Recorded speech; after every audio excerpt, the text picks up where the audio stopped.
मित्रहो, देव जेव्हा पृथ्वीवर येतो तेव्हा तो नेहमी राजाच्या घरात जन्माला येत नाही किंवा तो सोन्याच्या महालात राहत नाही।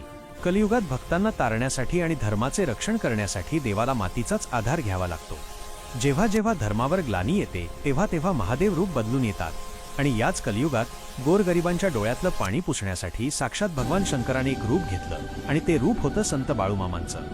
हा काही सामान्य माणूस नव्हता, हे एक असं वादळ होतं ज्याने भक्तीची दिशा बदलली, ज्यांनी जगाला दाखवून दिलं की देव दगडात नाही तर देव कर्मात असतो। आजची आपली कथा त्या महापुरुषाची आहे, ज्याने हातात त्रिशूळ नाही तर काठी घेतली, ज्याने अंगावर व्याघ्रांबर नाही तर साधी घोंगडी घेतली, पण ज्याचं तेज इतकं होतं की समोरच्याच्या मनातलं पाप आणि अहंकार त्यांच्या नजरेने जळून खाक व्हायचं। बाळूमामांना ओळखणं सोपं नव्हतं। ते वागायला अत्यंत लहरी पण मनाने अत्यंत प्रेमळ होते।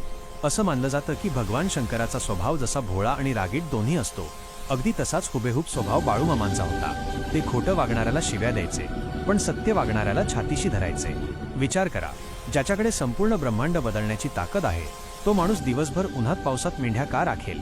हे एक खूप मोठं गुपित आहे। बाळूमामांच्या त्या मेंढ्या म्हणजे साध्या बकऱ्या नव्हत्या। असं मानलं जातं की त्या मेंढ्यांच्या रूपात 33 कोटी देव त्यांच्यासोबत चालत होते। जिथे मामांचा मुक्काम पडायचा त्या ओसाड जमिनीचं नंदनवन व्हायचं। ज्या शेतकऱ्याच्या शेतात मामांची मेंढं बसली त्याच्या शेतात नंतर मोती पिकायचे। दुष्काळात जिथे पाण्याचा थेंब नसायचा तिथे मामांनी आपल्या हातातील काठीने पाण्याचे झरे निर्माण केले आहेत। हे चमत्कार नाही तर काय आहे? हा माणूस कधी एका जागी थांबला नाही, कारण वाहते पाणी आणि फिरता योगीच जगाला पवित्र करू शकतो। त्यांनी घर सोडलं, संसार सोडला, कशासाठी? फक्त तुमच्या आणि माझ्यासारख्या सामान्य माणसांच्या कल्याणासाठी।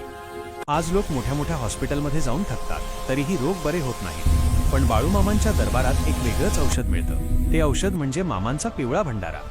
ही हळद नाही, ही अदमापूरची संजीवनी आहे। कितीतरी अशी उदाहरणं आहेत जिथे डॉक्टरांनी हात टेकले तिथे मामांच्या भंडाऱ्याने काम केलं। पोटदुखी असो, संकटे असो किंवा आयुष्यातलं मोठं दुखणं, ज्याने अत्यंत श्रद्धेने कपाळाला भंडारा लावला आणि बाळूमामा अशी मनापासून हाक मारली, त्याच्या वाटेला कधीच वाईट वेळ आली नाही। लोकांना वाटायचं हा माणूस वेडा आहे, शिव्या देतो, मारतो, पण त्या मारण्यातही भक्तांचं कल्याण असायचं। त्यांचा मार ज्याला पडला त्याचं नशीब उघडलं, कारण तो मार शरीराला नाही तर माणसाच्या आतल्या अहंकाराला आणि पापाला असायचा। साक्षात मृत्यूला सुद्धा थांबवण्याची ताकद या अवलियामध्ये होती। बाळूमामांनी देह ठेवताना जे सांगितलं ते ऐकलं की आजही डोळ्यात पाणी येतं आणि अंगावर काटा उभा राहतो। ते म्हणाले होते, मी जरी गेलो तरी मी तुमच्यातच आहे। माझी समाधी बोलकी आहे, तुम्ही जिथे मला हाक माराल तिथे मी धावून येईन। आणि खरंच मित्रांनो, आजही अदमापूरला गेल्यावर असं वाटत नाही की मामा तिथे नाहीत। तिथे गेल्यावर जी शांतता मिळते ती जगात कुठेच मिळत नाही। ते आजही तिथे बसून आपल्या प्रत्येक भक्ताकडे, आपल्या लेकरांकडे लक्ष ठेवून आहेत। फरक फक्त एवढाच आहे की तेव्हा ते दिसत होते आणि आता ते अनुभवायला येतात। ज्यांनी ज्यांनी मामांची सेवा केली त्यांना कधीही कशाचीही कमी पडली नाही। हा अनुभव हजारो भक्तांचा आहे। शेवटी एवढंच सांगेन, देव शोधायला हिमालयात जायची गरज नाही। ज्याने दुसऱ्याचं दुःख पाहून स्वतःच्या डोळ्यात पाणी आणलं आणि दुसऱ्याच्या सुखासाठी स्वतः झिजला, तोच खरा देव। आणि ते देव म्हणजे बाळूमामा।